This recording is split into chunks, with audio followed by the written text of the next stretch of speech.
Hello chess friends, it's Grandmaster Max Illingworth, and recently I made a bet with a friend that my chess Grandmaster brain works so incredibly fast that I would not be able to speak at slower than 300 words a minute in this video, and also that I would not be able to pause for at least 1 second between sentences. This is really hard and really painful, just as it's really painful for black in this position with the queen, the rook stuck, the king stuck, the queen and the bishop are stuck. I mean, the whole black position is stuck in quicksand and sinking after the incredible move that white played. And not just a move, but actually a plan. But you guys are probably wondering, well, how did we get to this point? So let's see the full game between Nigel Short, who played this World Championship final against Garry Kasparov in 1993, playing against Short-Timman from Tilburg, 1991, fun Dutch tournament. They didn't have the ham and pea soup there like in Viscountay, but still a pretty nice place to play chess. And Timman did this very unusual move of knight to f6, the Alekhine defense in this position. And the disadvantage of the Alekhine is that, well, after e5, this knight is getting kicked around. It doesn't really have, these squares available as good options. So the knight goes into the center. And black's argument is that after d4 and d6, that black is going to put some pressure against the center. He's got moves like knight c6 to try to increase the pressure. If white goes knight f3 is in the game, well, black can either try to pin the knight with bishop to g4. He can take on e5 and try to relieve some of his cramp that way. And there's also the move g6, the Albert variation that Timman played in this game. And here I think white should be a little bit precise in order to get an opening advantage. And I think the way that Short played this was very simple, very logical, very easy to execute. So Short played the move bishop to c4. Well done if you came up with this move, because if you think about it, after knight to b6 and bishop to b3, well, normally when you've got a bishop on his diagonal, the opponent's going to try to block in this bishop with the pawns, right? But when you've played g6, that doesn't really gel that well with the move e6. So that means this bishop's going to still have a very nice diagonal, and this guy's still locked up in prison by this pawn on e5.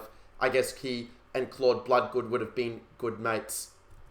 Anyway, the game saw queen to e2. Now, this move does keep a very nice advantage. For those of you who like to go for the kill, well, do make sure to smash that like button so that I know to make more videos like this one.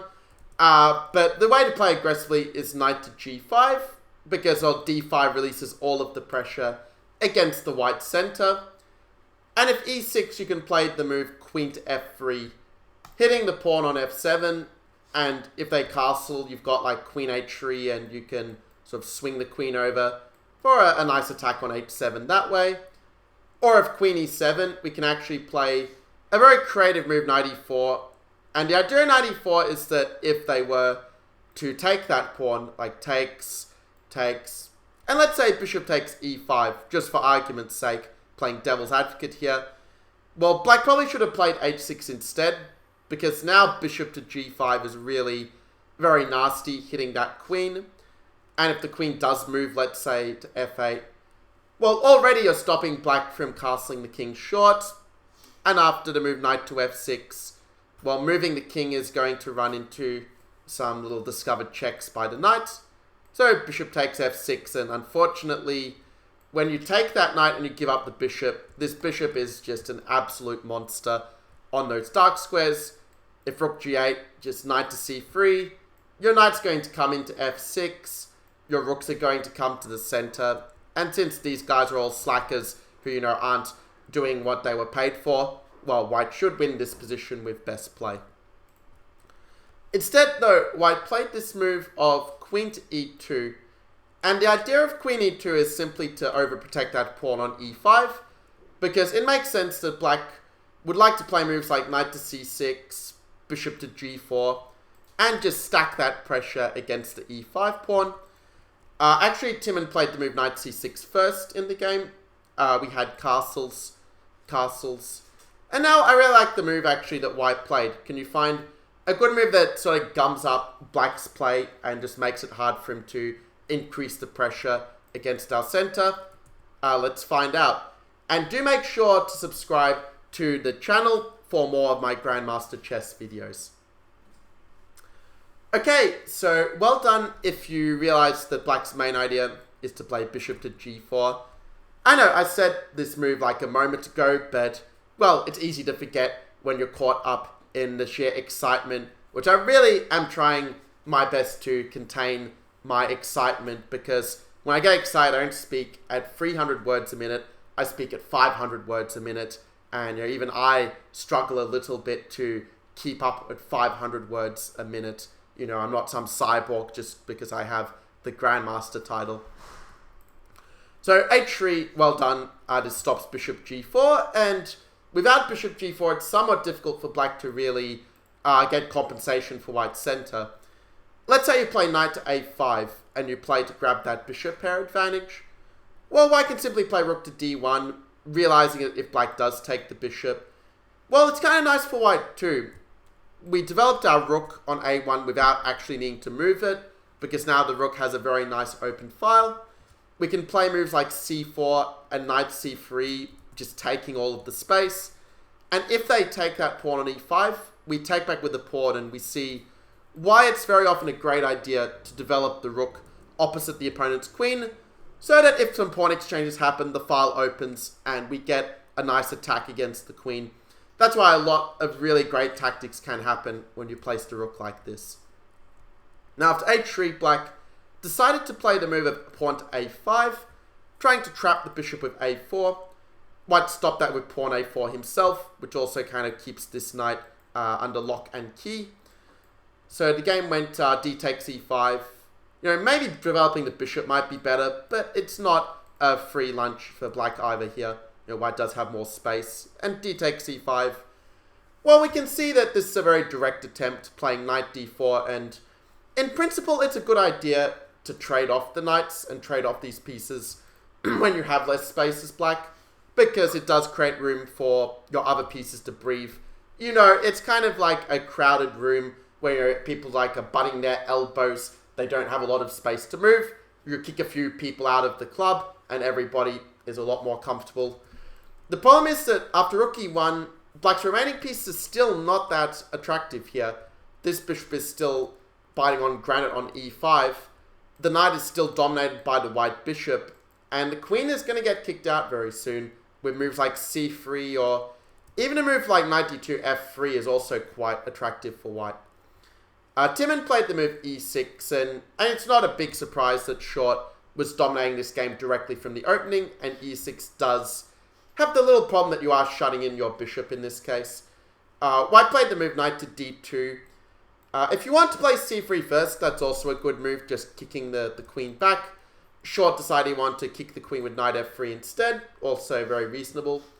Black's best defensive attempt is probably to play bishop to d7, and at least try to keep white tied up to the defense of the a pawn. Maybe black can try to get some counterplay on the queen side if white were to get a little bit sloppy.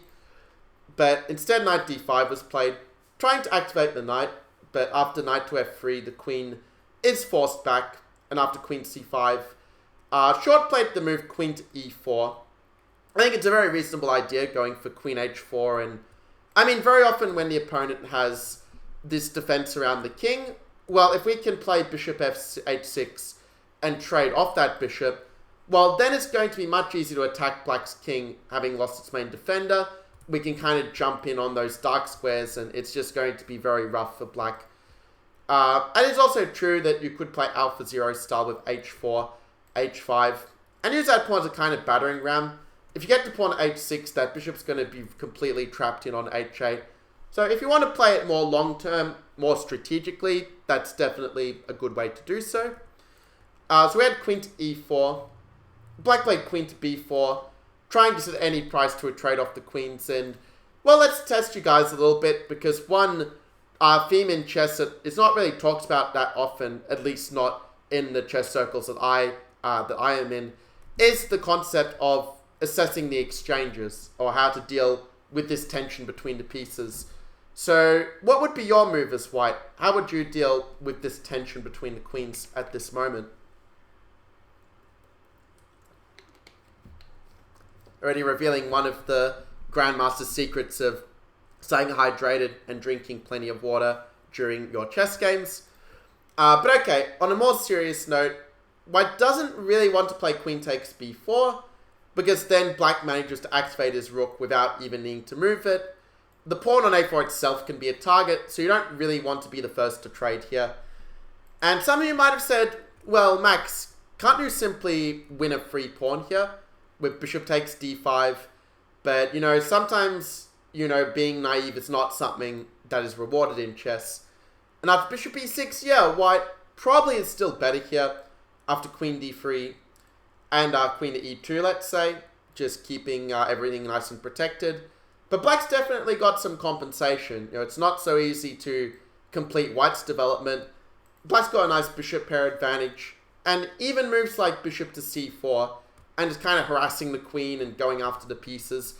Black definitely has some play here, and he's managed to free his position a lot more than he had earlier with the pawn on e6 kind of being a traitor to the bishop on c8, stopping that bishop having a new lease of life.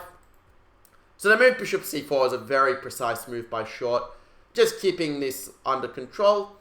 Now you might be wondering, well, Max, what about just knight to b6? The bishop has to move, black will trade the queens. And yeah, it's not the most beautiful position in the world, but it's not like black is dead either, right? Well, Short played the move b3, and I think that after this exchange, white is technically winning at this point, because this bishop pair doesn't really do that much when you haven't completed your development, when the structure is quite closed, and when white just has a big initiative on the dark squares to work with. Already, bishop to a3 is a threat of skewering the queen and the rook. So black played rook to e8 to get out of that. And also means if bishop to a3, that black might be able to get away with nom-nomming that pawn on a4. Well, white played rook to d1 here, just taking the open file, stopping the bishop development with bishop d7. What you might notice is that with good chess moves, that they often don't just improve your position, but they also make it harder for the opponent to improve their position, whether that's by making some direct threat to keep that momentum, to keep the control of the game, or just stopping the opponent from developing the piece or playing the move they normally would want to do. A little prophylaxis for the advanced star players watching this video. So the game went queen to c5. I'd probably go rook b8 if I was black and try to prepare b6 and bishop b7. I'm not saying black's position is great, but I think this is a better try than what happened in the game. Short-Timman played queen c5. White played a move queen h4, which might not be the most precise actually. I like the idea of playing rook a3 and just completely dominating that d file. Because if you get a rook on d8, then you're very close just to winning on the back rank. Like, a back rank mate is not something you'd normally see with the pawn on g6, but when Nigel Short is playing, miracles do happen. So the game went queen to h4. And I mean, it's still giving white an advantage. But after b6, this is why I wouldn't have played queen h4 earlier, because you are allowing black that little reprieve to activate his bishop with bishop b7 and get into the middle game by connecting those rooks. Well, I played the move bishop to e3, attacking the queen with a tempo.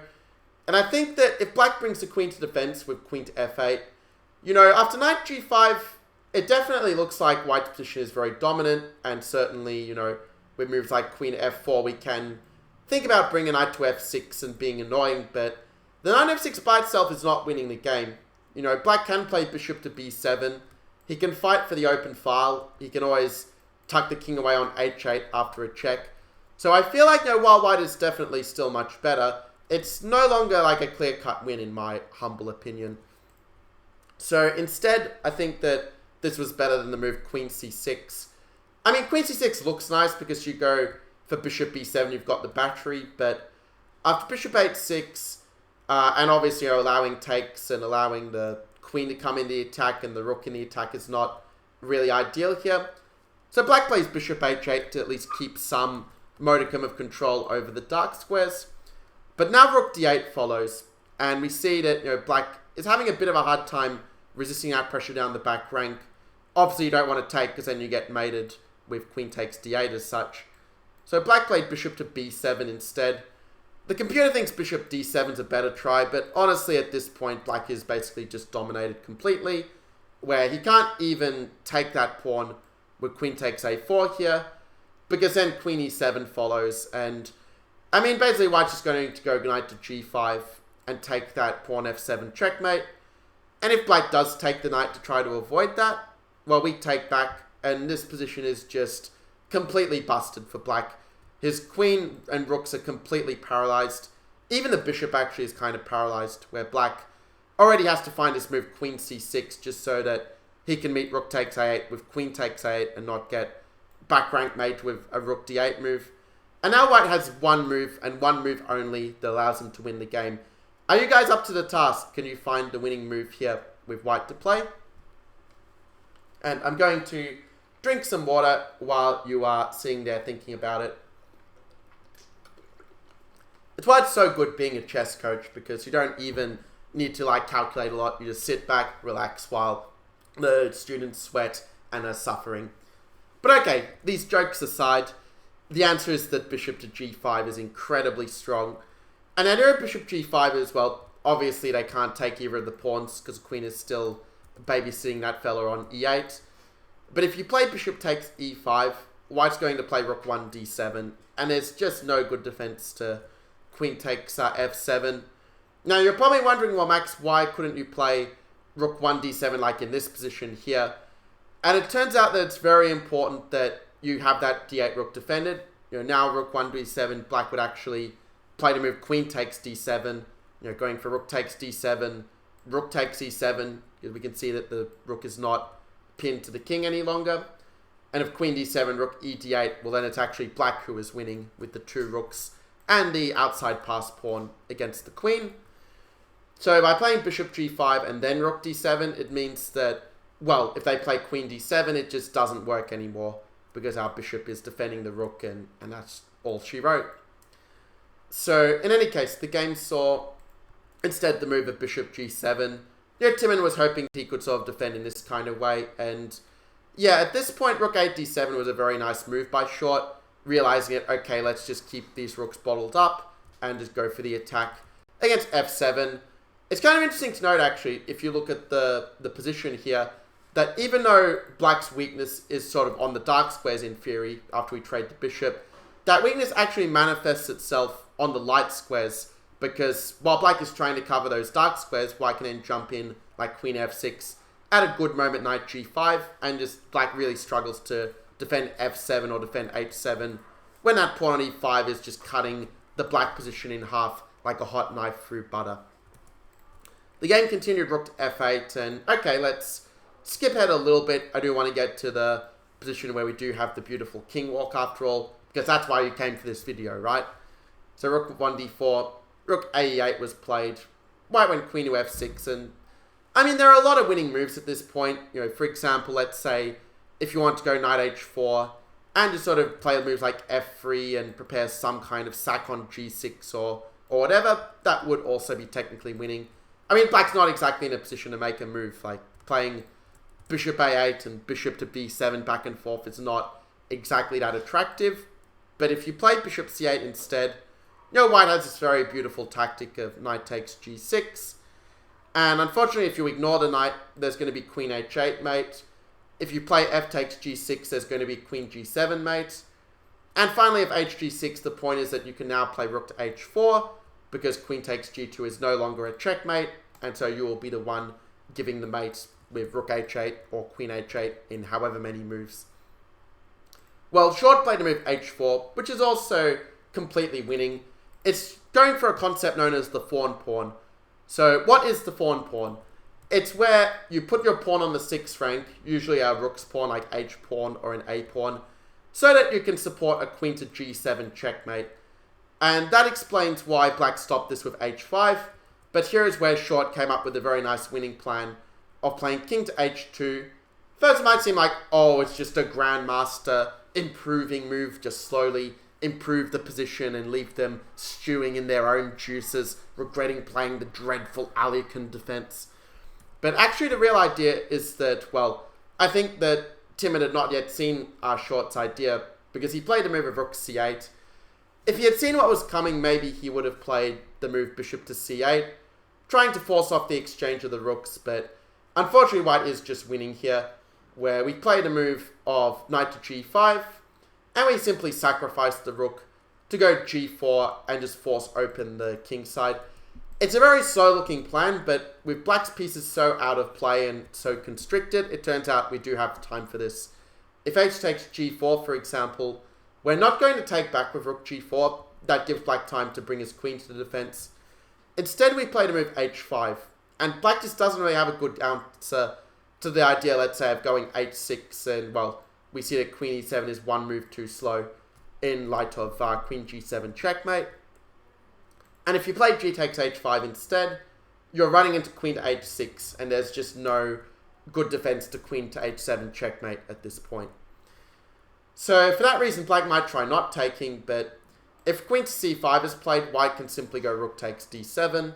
Black has no good way to cover F7, so White's simply going to take, put a Queen on G7 for mate, and even though Black has some moves, there's not much he can really do to avoid this completely, without giving up his house, his family, and everything that is held dear. So we had Rook C8. Short, as you probably guessed from the title of the video, played King to G3, then King F4, and finally Timman sees what's coming and he played Bishop C8. But after King G5, this is just game over. And Timman resigned here because, well, first point is if you take the rook with the bishop, White now finishes the king march with King H6 and, well, Queen G7 can even be pre-moved at this point. And if Black tries to stop that with King to H7 instead, well, you might notice that Black's now very tender. You can take on G6 or on F7. Let's take Queen Rook F7 for argument's sake. And, well, still the White king will not be denied. King H8, King to H6, and I think that with Queen H7, it's all over Red Rover. It's the usual story that when the computer sees it's getting mated, it will lag and hope that you leave in frustration of not being able to play the checkmate sequence immediately.